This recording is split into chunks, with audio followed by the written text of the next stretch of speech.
और सच्चिदानंद भगवान की जय। और गीता महारानी की जय। 12वां अध्याय।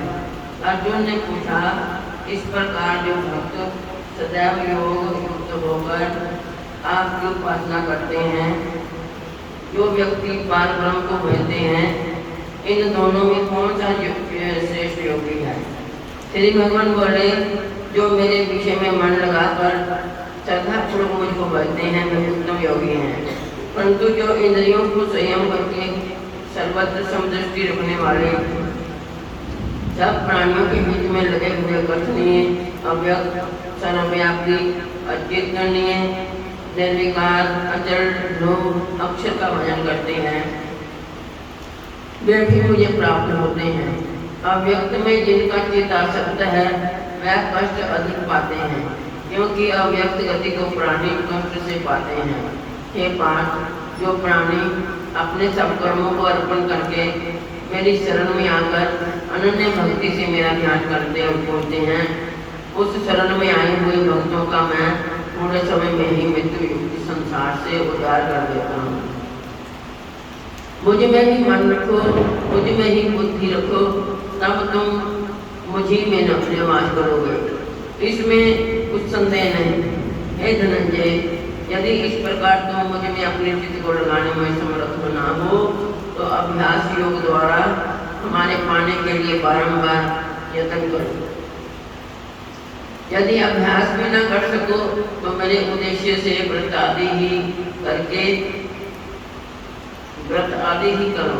यदि मेरे लिए तुम कर्म करोगे तो तुम्हें मुक्ति प्राप्त होगी, और यदि ऐसा भी ना कर सको तो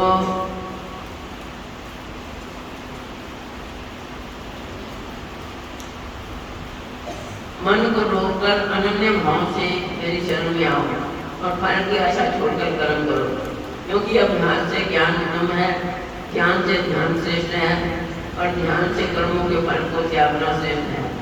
त्याग से शांति प्राप्त होती है।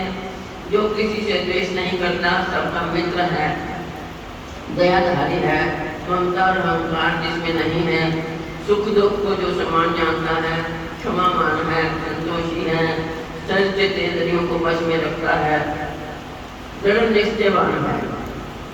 मुझ में अपना मन और बुद्धि को लगाया है, ऐसा मेरा भक्त मुझको प्रिय है, जिसे ना लोगों का भय है, ना लोगों से जो डरता है। ऐसा जो हर्ष, ईर्ष्या, दुष्टों से भय और विवाद से रहित है, वो मेरा प्रिय है।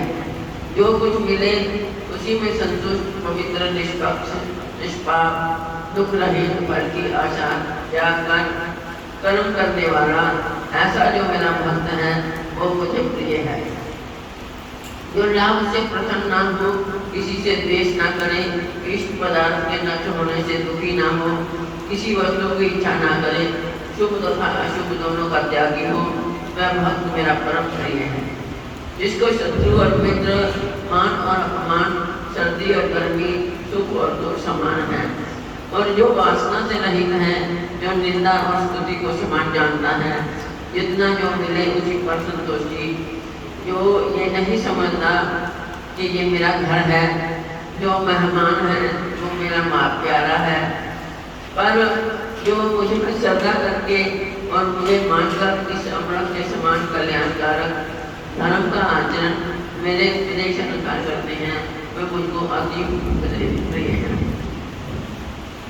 और ये सच्चिदानंद भगवान की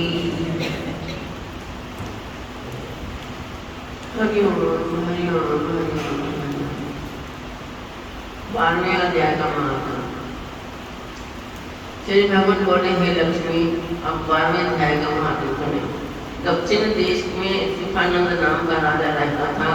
उसके राज्य में एक मंदिर में एक ब्राह्मण भगवान नारायण की सेवा करता था। एक दिन भगवान श्री प्रसन्न हुए।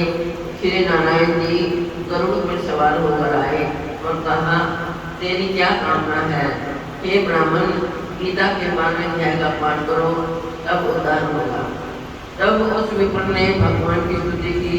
श्री नारायण जी ने विप्र को कहा, हे पंडित, आज से इस नगरी का राज्य तुझको दिया, इतना कह उनका ध्यान हुआ। वह विप्र घर को गया। उस देश के राजा की कोई संतान ना थी। राजा ने उस विप्र को बुलाया और विप्र को राज्य देकर आप तप करने को गया। वन में विरक्त होकर रहा और विप्र राज्य करने लगा। श्री नारायण जी कहते हैं, ये लक्ष्मी, ये गीता जी के बारे में ध्येय का महात्मा है जो मैंने कहा और तुमने सुना है। और ये सच्चिदानंद भगवान की